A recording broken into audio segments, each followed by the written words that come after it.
wasn't that long ago where these bars would be inverted.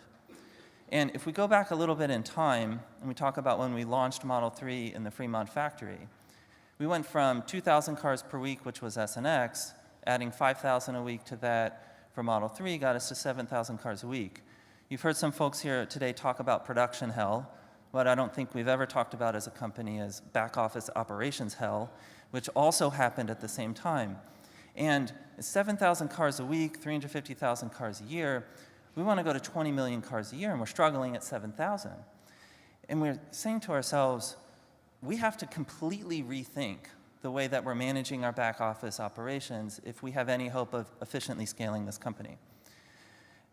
And so this began a process that we're still continuing to work on today, but it's something that we refer to as the Tesla operating system. So in the same way that we're vertically integrated into the software that manages our cars, we've also vertically integrated into the software that runs our company. And all of our major departments in the company are using, not all of them yet, but almost all of them are using our in-house software. Most recently, we removed third-party recruiting software, and we're now running our own recruiting software as a company.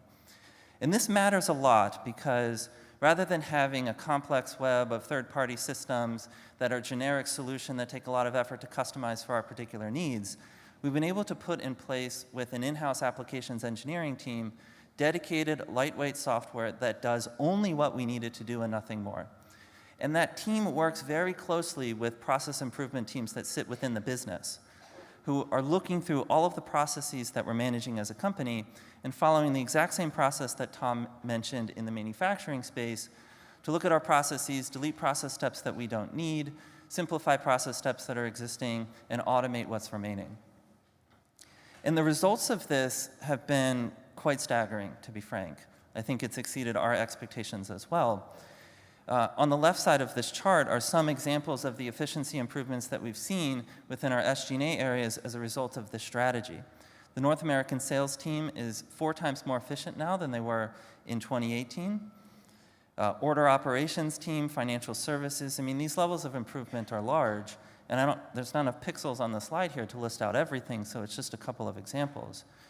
And then in the same way that when we look to take cost out of our products, we want to feature up the product or improve the product while taking cost out, the same has been true with the use of Tesla operating system and that integration with our process improvement teams within the company. And so we've increased performance and added capabilities while also dramatically reducing cost on a per car basis. There's a list of self-service functionality that we've put in place, which customers like. It also simplifies our operations behind the scenes. We've used the Tesla operating system to expand into our captive insurance space, which we are fully vertically integrated into. We run our own in-house software. We have our own agents, our own claims software, and claims folks who run our insurance business. This is also very important because as a technology company, data is very important. And we use these systems and the access to the data in those systems to pull out extremely granular and targeted reporting that enables us to see every aspect of our business in real time so we can make adjustments to our operations as needed. And there are sometimes examples where we say, man, I wish we were tracking this piece of data. Well, you know, it's a Teams meeting away from the applications engineering team to make a request, and then we can start tracking that data and make those changes. And so the feedback loop associated with process improvement inside the company is pretty astounding.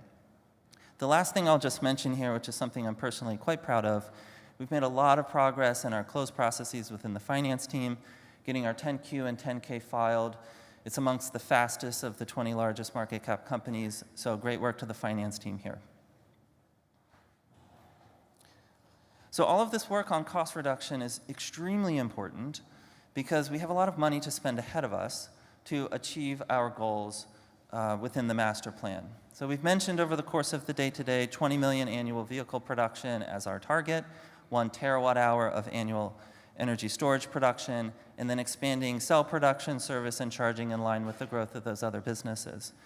And so we've estimated what we think the total cost to get there will be, and there's certainly error bars around these numbers as we continue to progress and innovate.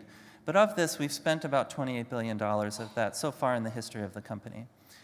And maybe this total investment looks large. I actually think it's quite small relative to our ambitions.